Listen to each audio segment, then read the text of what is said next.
Hi, my name is Sarah Newton and I've been helping young people and their families now for over 15 years. Over the last few years I've immersed myself in the digital world with the intention of discovering what impact technology is having on our family lives. In this video series I'll be sharing with you what I have discovered.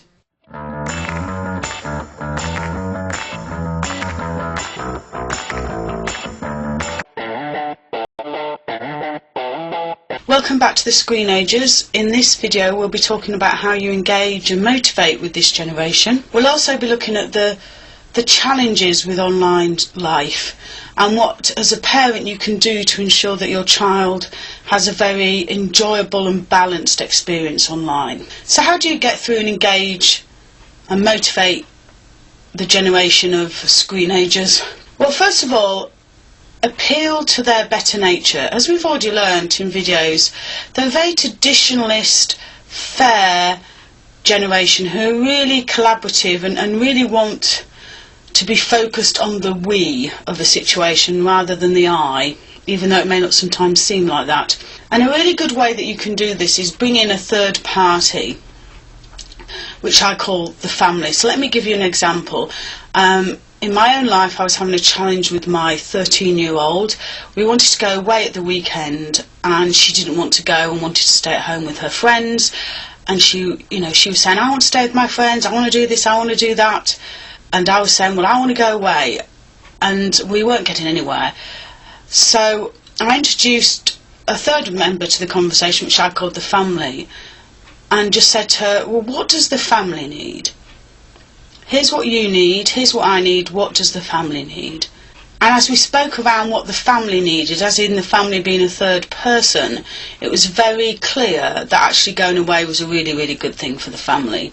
So that's something that you can always bring into conflict, is what does the family need?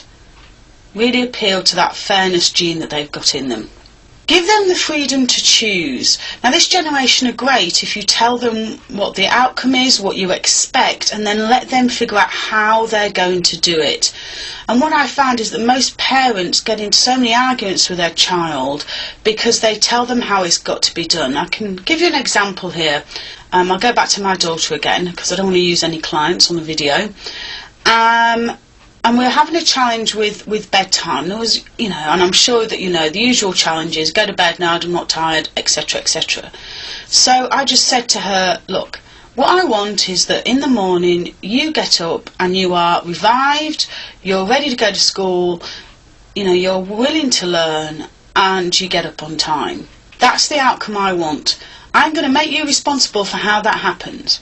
I'm not going to nag you anymore, tell you what time to go to bed or anything. You are responsible for getting up in the morning and making sure that you are awake and ready to learn. And we've been doing that now for nearly, I think it's nearly 3 years. I think this started when she was about 10. And in that 3 years, we've never had to tell her to go to bed once, and she's never not got herself out of bed or not being ready for school. And that was about us giving her the freedom to choose. This is the outcome, this is what we want. You choose how you are going to make that happen. Very, very good if they're left to it. And a lot of businesses will do this with young people. They'll say to them, this is what, this is the outcome we need, this is the project, this is when we want it by, go off and do it. And they do need constant feedback, despite us thinking they're a generation who thinks they're great. So don't keep things all harboured up, ready to tell them at a big, huge family meeting. If they're doing something there and then that you like or don't like, tell them. Give them that really quick, instant feedback, like, don't shout at your sister like that. That was really great when you asked us if we all wanted a drink. I really appreciate that. Give them this constant, instant feedback when they do something you do or don't like. Customise your approach and make them feel special. If they think that you are dealing with them in a standard formulaic way, they will buck against it. And this is where we do have challenges as parents, because we don't really want to customise everything. And you don't have to. You can stay very clear on what your values are. But the way to have them feel that you are and treat them as individuals is when they're coming along to ask you something. So, for example, can I go to this party on Friday night? Instead of saying yes or no, ask some questions. figure out, you know, where it is, what it's about. Make your decision based on the information that they're giving you, not based on the fact that you don't let your child go to parties. So when they do come to you, find out as much information and treat every single thing that's coming along as a fresh one. This is going to really help get them on board and help you get through to them more, rather than, no, you know, we've said no to all parties, you can't go to any party. They're going to really not like that. Okay, tell the truth always. Don't hide things, and don't hide how you're feeling. You know, say what's wrong. Tell them how everything is. They really are very sensitive, actually, to other people's feelings, because, you know, they've been brought up to be very emotionally able. So they will know if you're hiding something. So be as true as you can, as much as you can, in an age-appropriate way, all of the time. Collaborate. This is where you can really make very good headway as a parent. They really want you to speak to them about how to solve problems. So if you go to them with a problem and ask them to come up with a solution to it, you are going to see amazing things happen. This certainly does happen in my house. We were having a problem with a dirty room, and I just went to my daughter and said, the problem is your room is really dirty, and I have to walk through it to actually put a light on that I need. When your room's dirty, it's just making me really, really ratty. So how are we going to sort this out?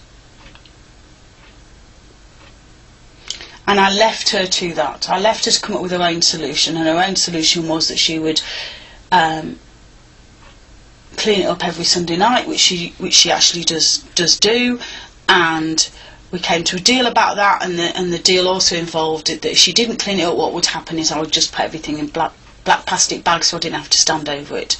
So when you give them the problem, they will help you come up to a solution, and quite often that they're much more engaged in that solution because they've come up with it, and quite often they're very inventive because of who they are, and it's a solution you may not have come up with yourself.